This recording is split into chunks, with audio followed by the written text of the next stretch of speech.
Welcome to Healthy versus Toxic, the podcast where licensed mental health professionals explore what makes a relationship healthy or unhealthy or even abusive, all from a scientifically informed perspective.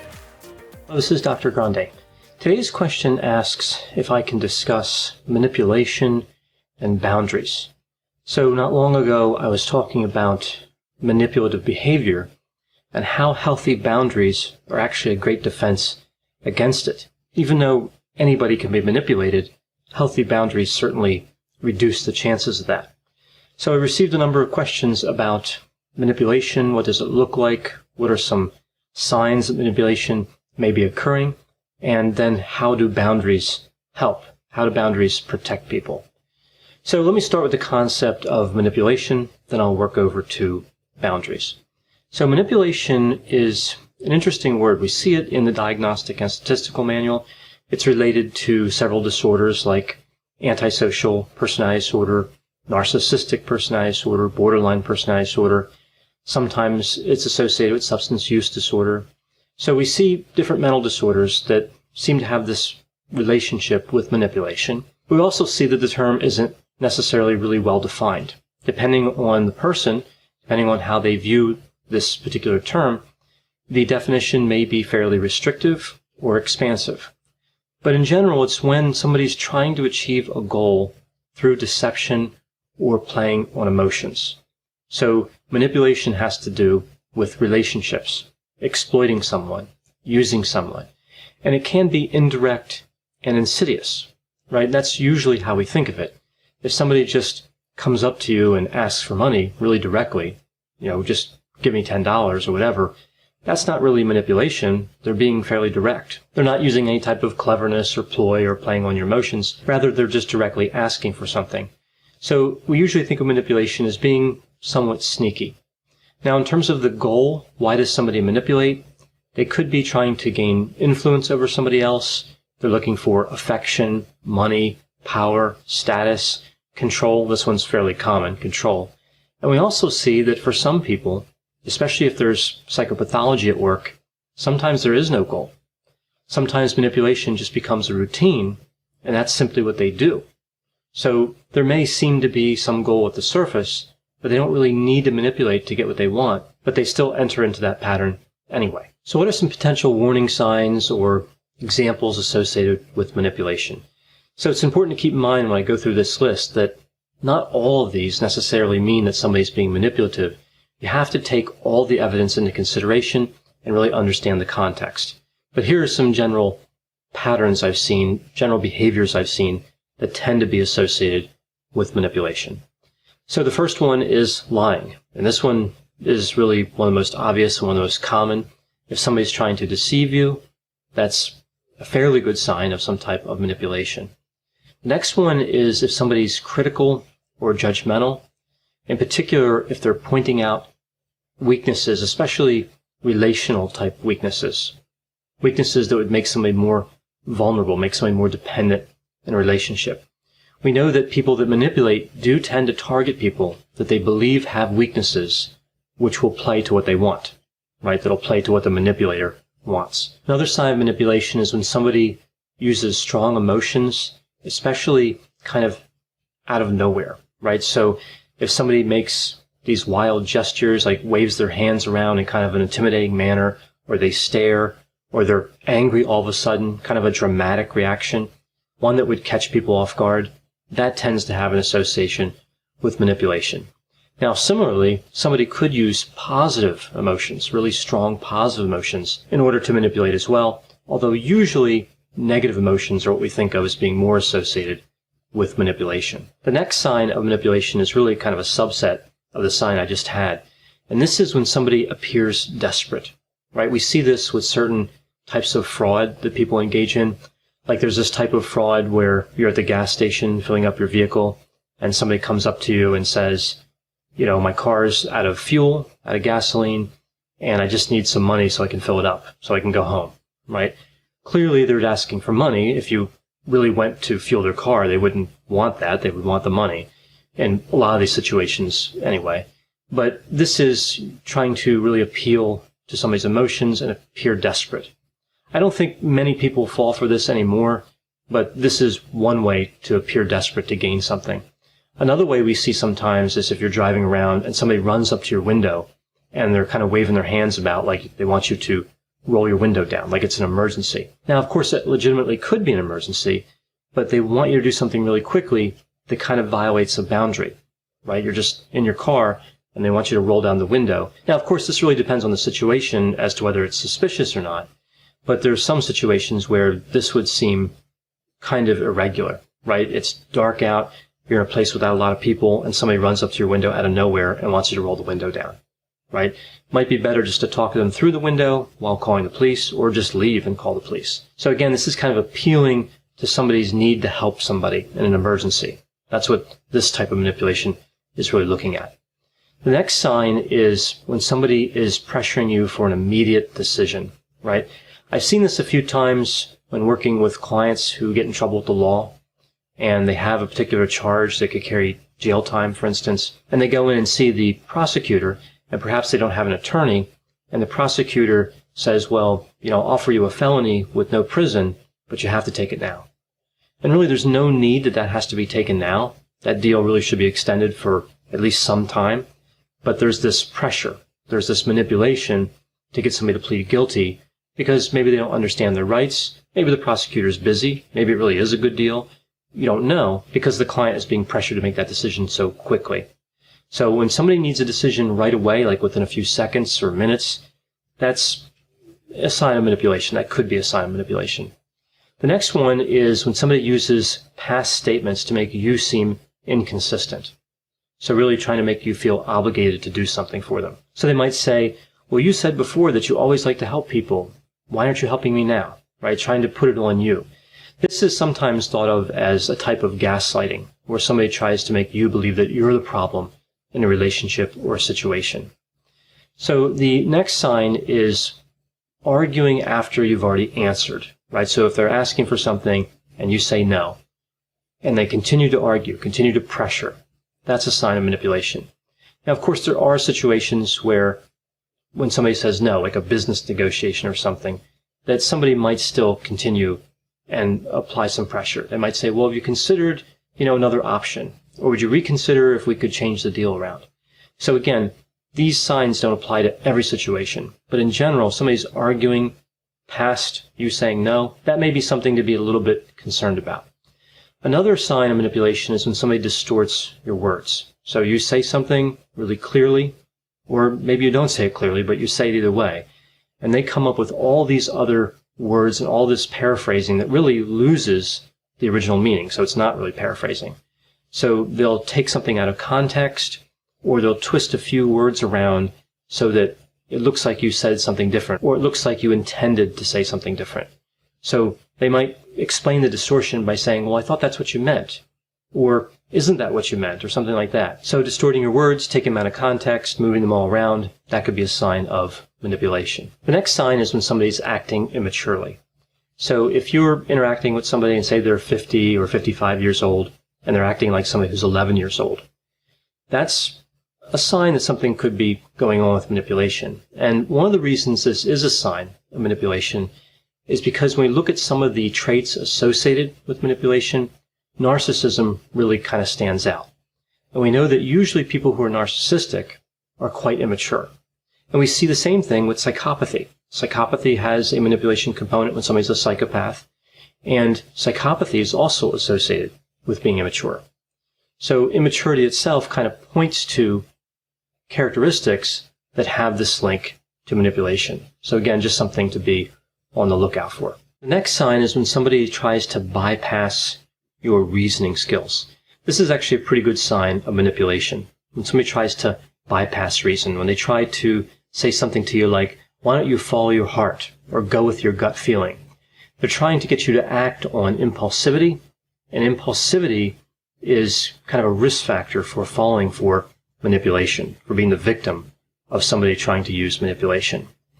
So this is really, I think, probably one of the more important signs of manipulation. Bypassing reasoning, bypassing logic. The next sign is when somebody gives unclear answers. So if somebody's asking you for something that makes you suspicious, like they're asking you to stay after work where you'll be alone with them, but they can't explain why, what project you'll be working on, why all of a sudden, why other alternatives to staying after work don't make sense. That's kind of a sign of manipulation, right? If somebody's dodging the question, that's not a good indicator. The next sign is superficial charm. And this one, just like immaturity, is a characteristic of both psychopathy and narcissism.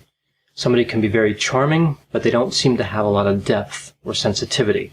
So again, it's kind of surfacey, kind of superficial. The next sign is when somebody exerts pressure over a period of time.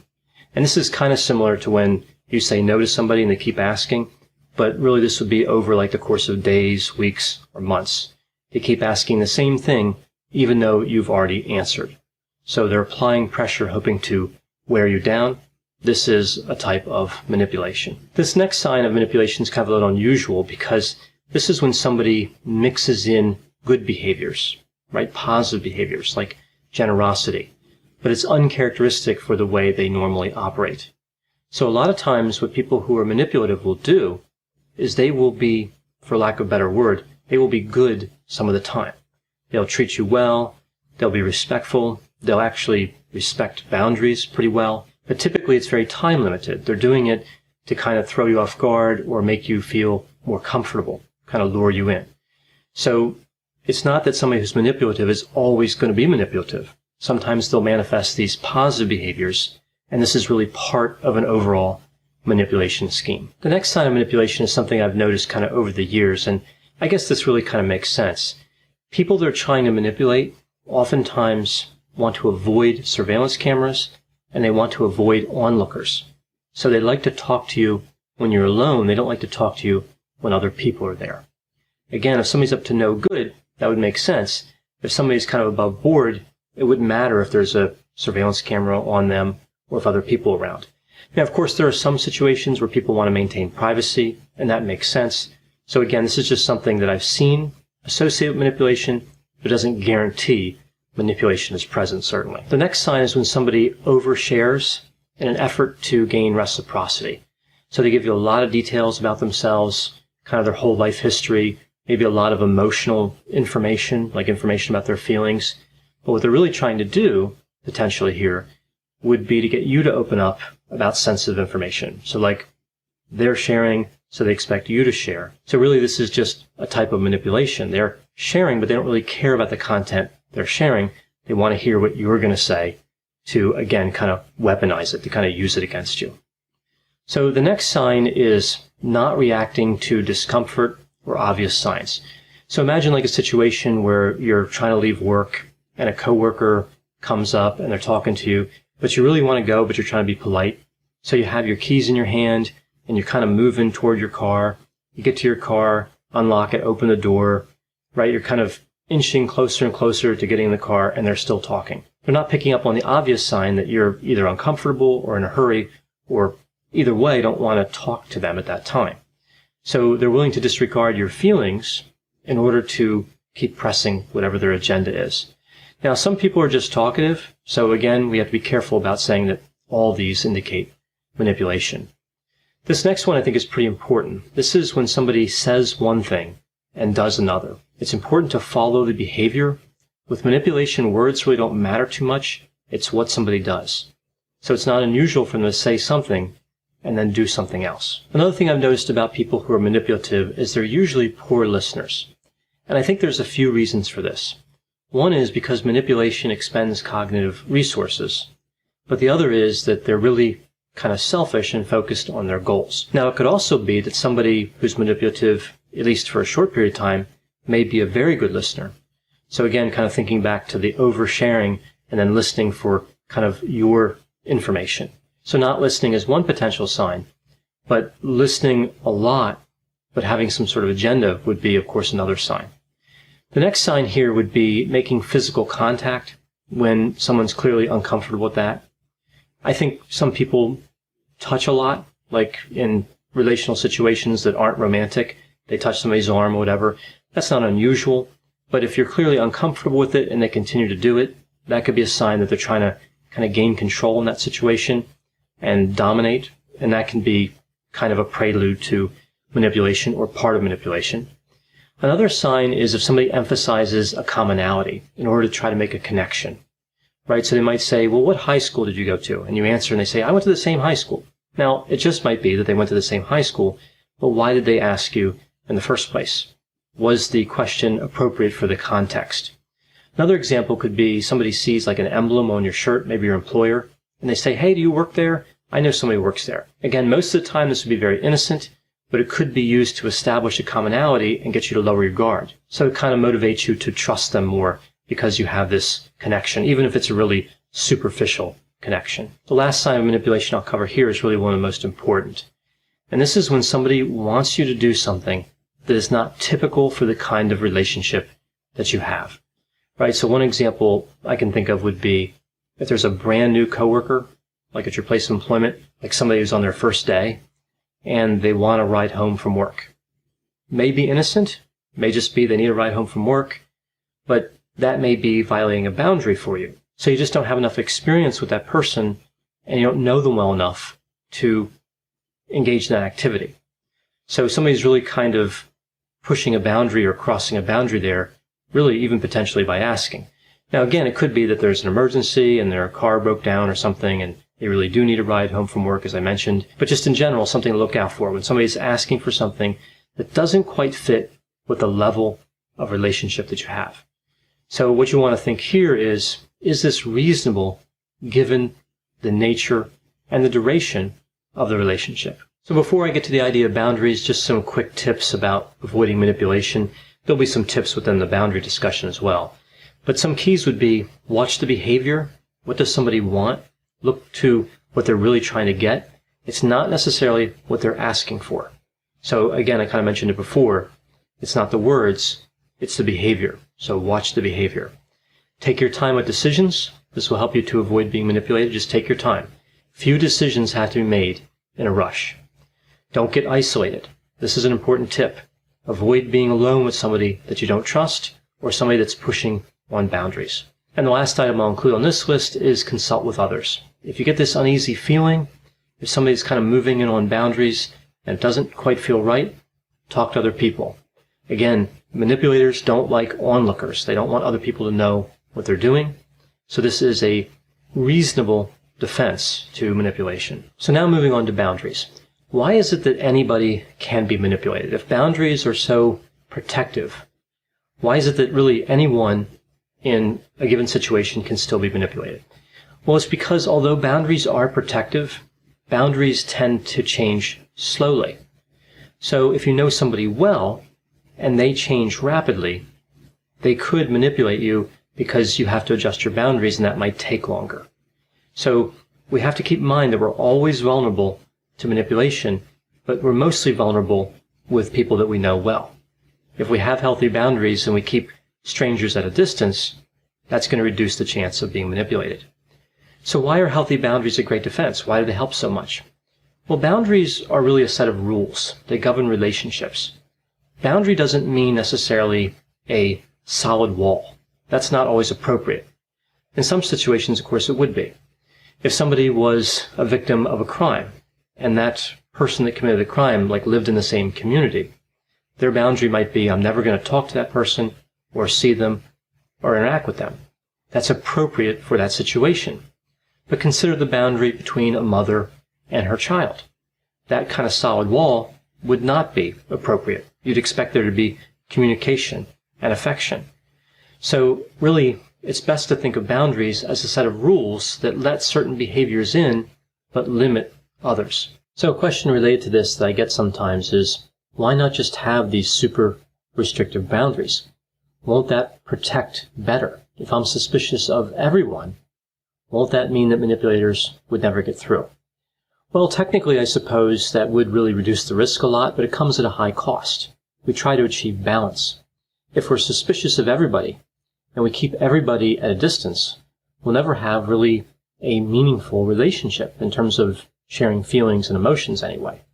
So yes, super restrictive boundaries are technically protective, but you have to look at the cost-benefit with a tactic like that. I think healthy boundaries, really knowing what your values are, knowing what type of relationship you want to have with different people, and maintaining those boundaries, that's really the best strategy, I think, for balancing having meaningful relationships with protecting yourself from manipulation. The idea of healthy boundaries doesn't refer to just one strategy. It's an overarching strategy, but it actually refers to a number of different sets of rules. Consider this example. You're standing in the line at a grocery store. And for most people standing in a line at a grocery store, we wouldn't consider this dangerous. So we wouldn't necessarily have really restrictive boundaries with people in that line. If somebody looked in your shopping cart and they said, well, hey, do you have a dog? I see you have dog food in there. You might answer that. You might say, yeah, I have a Maltipoo. That's the kind of dog I have. But if they said, hey, what's your address? Well, that would be kind of violating a boundary for that relationship, right? For that context. So again, healthy boundaries are applied in different ways depending on the relationship, but for each relationship, they're always healthy. This is one thing that's important to keep in mind as well. I've seen this with certain people that I've worked with where they have healthy boundaries for some types of relationships, but for other types, they don't. And what I usually see here is like with strangers, they have fairly good boundaries, but for romantic partners, they have unhealthy boundaries. So just because somebody manifests healthy boundaries with one relationship doesn't mean they're doing that with all of the relationships. So some other thoughts on boundaries. Most people know what healthy boundaries are, but some people don't exercise them, right? So they know what they are, but they can't follow through. And a lot of times, as I mentioned before, this is because of impulsivity. But others don't know what healthy boundaries even look like. And people in this situation are really the most vulnerable. So what can we do to keep these boundaries healthy?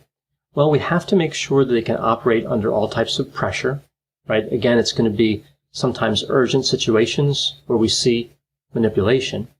We want to change them slowly and based on evidence. So typically, a good strategy would be to change your boundaries at a measured pace and based on actual evidence, not based on feelings, but based on observable behavior. And what we have to consider, too, is when we move someone from one status, from being governed by one set of boundaries to another set. Like when somebody moves from acquaintance to friend, right? So we may have good sets of boundaries for acquaintances and friends, but another mistake could be we move people too quickly to another tier, right? So that's important to keep in mind, too. It's not just the boundary, it's how you place people in categories. What types of evidence you evaluate to move somebody from one status to another. So the last thing I'll mention here with manipulation and boundaries is that the most effective manipulators start off appearing normal. They start off by not violating boundaries. And they try to earn trust over months or even years. Then they start to manipulate slowly. So some manipulation, actually a lot of it, again, is fairly easy to spot. But when somebody starts off kind of respecting boundaries and they build your trust over a long period of time, this is when even healthy boundaries can fail. Because again, as I mentioned before, they might change slowly and somebody you have a relationship with might change quickly. So we just have to look out for all types of manipulation, right? Not just kind of novice manipulators, but there are some expert manipulators out there too, and their tactics are usually a bit different. Thanks for listening. This has been a production of Ars Longa Media. The producers for this show are Christopher Breitigan and Madison Linden. The executive producer is Dr. Patrick Beeman. For more content, please visit our website at arslonga.media. To leave feedback or suggestions, send an email to info@arslonga.media.